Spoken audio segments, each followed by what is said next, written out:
Hi guys, this is my 2.2 second Flux 255 comp that holds 83 shots at Bedrock. So this is basically for 255s where you want to shoot a ton of sand really quickly and hold a lot of shots at the same time. And I basically made this because a lot of the comps that we've been using on servers don't hold a lot, and it's kind of been limiting how fast we can go. And I just wanted to make one that held like a lot more, and have that as an option for myself and other people building cannons. Like, I doubt TJ or Fred will use it because they just like to build their own stuff, but still nice to have and have an option. So I just want to say really quick, if you do plan on using this, I did make it as plug-in and work as possible, but you might need to change your timings for order of entities or something, and other stuff. Like for order of entities, you have to take a lot of these off. I don't think you have to mess with this. I tried and made it go off earlier so that if you do end up doing stuff up here, you're less likely to have to play with this. But you might have to take a tick off of this, maybe extend this pulse even. And also, this right here, it requires a very, very, very specific pulse length to be going in. So if you have a pulse length like this coming from your button, then it'll work fine. So you can just get rid of this entire circuit if your button puts out the exact same pulse. But if it doesn't, then just plug it in, I guess. So we've put this on a few cannons so far, and it's worked perfectly, but this looks different on all cannons. You're most likely going to have to modify your cannon as well, depending on what you're doing. This one's specifically built for a header like this, where, what the heck? Okay, well, it looks like it built too high, but you get the idea. This would come in and would go between these two blocks right here. Your power would get pushed up to here, and as the power would explode, and it would float up and then over in that way. If you're going to be doing something like this, though, do make sure that, like, first off, all this stuff is aligned to this wall, and this isn't aligned, so keep that in mind. If this is coming out east to west like this, it will have velocity applied this direction. So, I guess in this case it doesn't, or at least doesn't have much. I can't really tell. Just because of how little power I'm using on it, you're most likely going to need more. You definitely would need more if you're doing something like this. But that's another thing you'd have to add.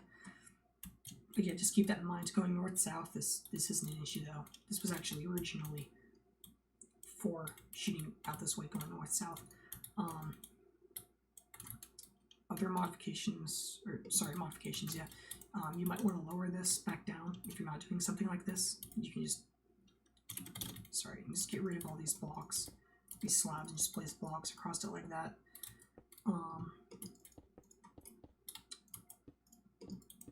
If you want it lower, and it's only like 4 blocks tall. It's not bad for a sync comp, especially like this. That's pretty standard. 3 would be good, but not gonna happen.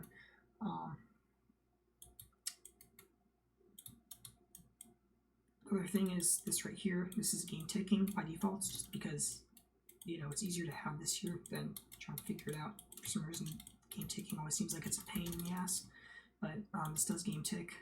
So yeah, if you want to get rid of it, this was originally just 1 repeater on 4 going into this, powered off of this.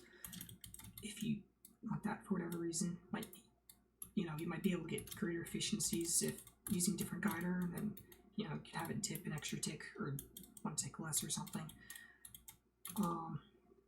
So yeah, that's another possible modification you'd want to have. The other thing is, if you're doing a Slabbust on this is how Gerald did it on his 255 anti-patch nuke.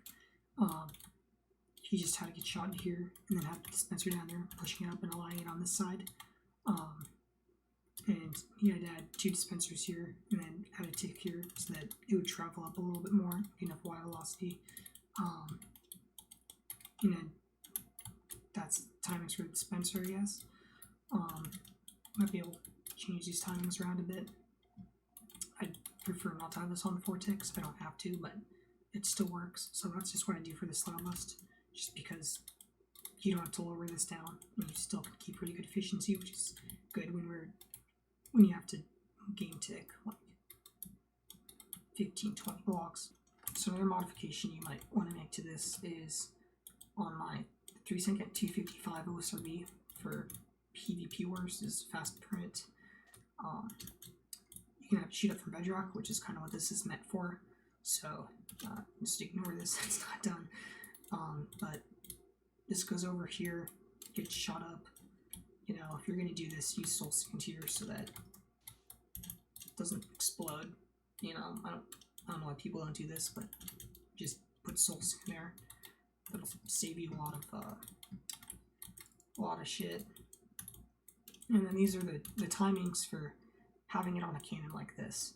This is the less gay way of timing it, but I timed it with that timer over there because if you look at it, you can see that, you know, this is just very clearly 2.2 seconds, and I actually hadn't tested this faster than 3 seconds, so this was just an easy timer I could mess around with.